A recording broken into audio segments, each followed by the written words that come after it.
Well, hello movie lovers! Welcome to the third episode of the World of the Lord of the Rings series.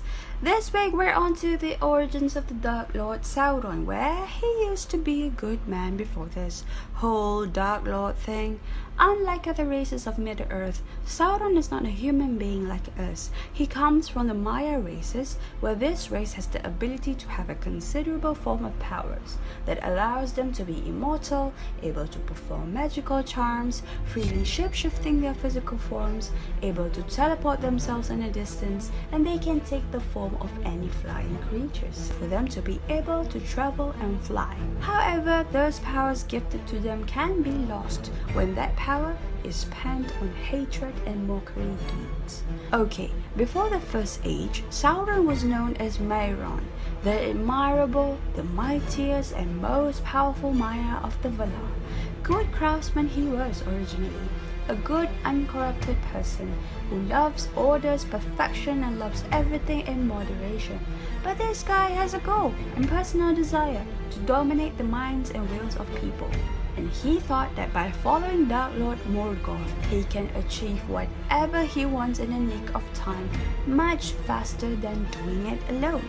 Sauron did not seek to serve for anyone actually. He aims to become the master to those around him for his own plots, exactly like what Saruman has been plotting in The Lord of the Rings. So now, Sauron has his own agenda on playing for both sides, serving the Angels of Valar and the Dark Lord Morgoth. He secretly fed Morgoth information and coerced the elves to worship Morgoth by presenting himself as an outright servant of the Valar. So when Morgoth established his strongholds in Middle-earth, then only Sauron openly declared his allegiance towards Morgoth and left the Valar officially. During the First Age, when his master Morgoth was defeated and was taken to Valinor in chains, Sauron fled and hid somewhere in Middle-earth. After 500 years of laying low and remain hidden, Sauron starts to reveal himself and make a comeback once more. He gathered his power, built his stronghold in Mordor and the Dark Towers of Barad-dûr near Mount Doom. He raised massive armies of orcs, trolls and other creatures. At first he was not wholly evil, but slowly he was corrupted by the power and bonds Morgoth placed on him. By the late Second Age and Third, he turns into wholly evil that he can't be changed at all. Sauron sought to bring the elves under his spell by disguising himself as Annatar, the Lord of Chaos. He befriended the elf smith of Eregion and counseled Gwaith-Ymir Dain, which is the Brotherhood of Jewelsmith, in arts and magic, and encouraged Celebrimbor to forge the Rings of Power. However, not all elves trusted him though, particularly Lady Galadriel, Celeborn, Elrond and Gil-galad, the High King of Noldor. To know more about the Rings of Power, links on top for the second episode, or you can find it in the description down below. So, Sauron revealed his true forms from Annatar to Sauron. He forged the One Ring to control and dominate the minds of peoples in Middle-earth.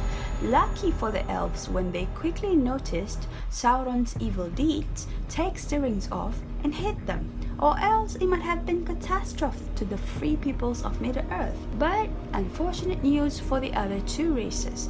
The dwarves went mad and crazy over treasures and wealth, while the men turned into corrupted, greedy beings who then turned into the Nazgûl, Sauron's deadliest and most cruel servants. Sauron now successfully conquered nearly all of Middle-earth during the War of the Elves with his One Ring, until the men's armies marched for the last time and defeated him. Sauron retreated and recouped his strength for centuries after.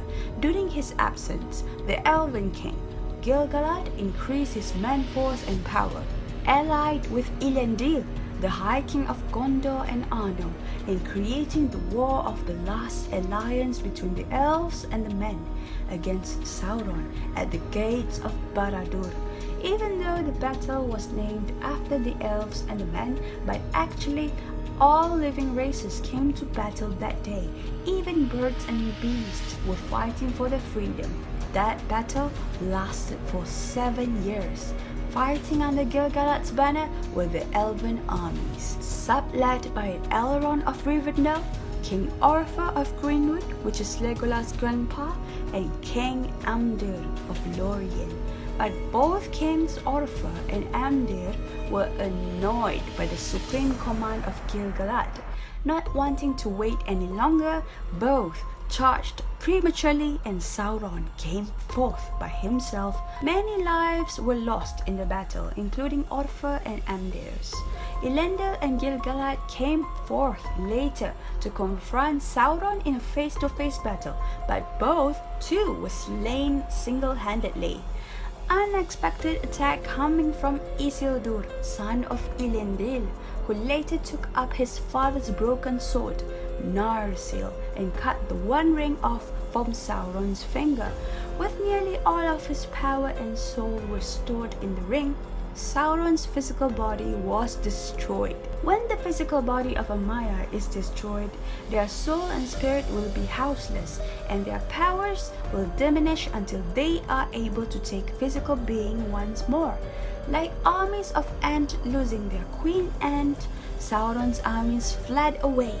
Again, Sauron's attempt to take control over Middle-earth failed. Sauron diminished to his stronghold in Dol Guldur and take a spirit form of a necromancer afterwards, where we can see during his confrontation with Galadriel in that old fortress. Suspecting Sauron had returned, the Valar sent in 5 figures of Maya races who took the forms of men as wizards to intervene with the worldly event. That 5 wizards named Gandalf, Saruman, Radagast, and the blue wizards named Eleta and Palantir to rally the free peoples of Middle-earth against Sauron.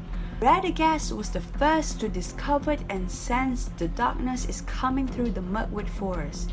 The emergence of a necromancer, Sauron's new form in Dol Guldur, and the relics of Mordor. A Morgul blade belongs to the Witch King of Angmar, the leader of the Nazgûl, was found. Aware of his emergence, the White Council, Galadriel, Elrond, Saruman, and Gandalf gathered together and planned their next action. Gandalf made an attempt to intrude Dol Guldur to find out.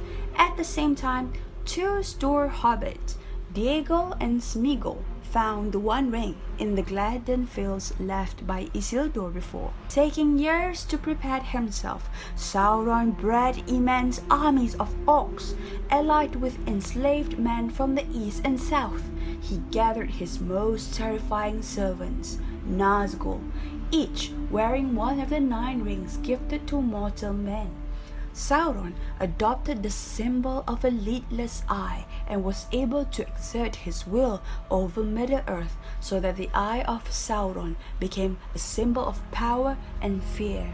The One Ring changed its bearers from Smeagol or Gollum to Bilbo Baggins. Sensing the One Ring was previously in the hands of Gollum, Gollum was captured, tortured by Sauron, and forced to reveal the words of Shire and Baggins. Sauron sent his servants Nazgûl to find Shire and search for Baggins for the One Ring. This is when Frodo came into the picture, since his uncle Bilbo left him the One Ring to be kept safe and hidden. Meanwhile, Sauron had incited the minds of the wizard named Saruman, another fallen Maya or Istari, into his service through Palantir, using the wizard against the men of Rohan, and thus removing one of the major threats Sauron faced in his planned conquest.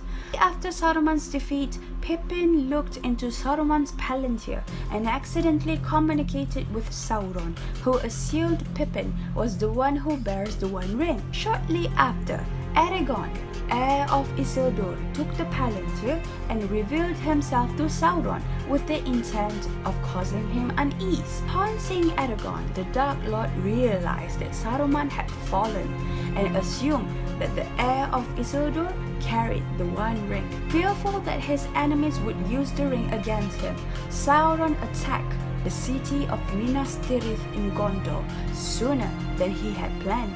seeking to raze the city, crushing the last true human resistance to his rule before his enemies could fortify it. Fortunately, due to the combined forces of Gondor, Rohan and the Dunedain of Arnor, Sauron's army was defeated. Despite still possessing more than enough armies to destroy Minas Tirith, doubt began to grow on Sauron. Knowing very well that Sauron was watching, Frodo stood almost no chance of reaching Mount Doom safely to destroy the One Ring.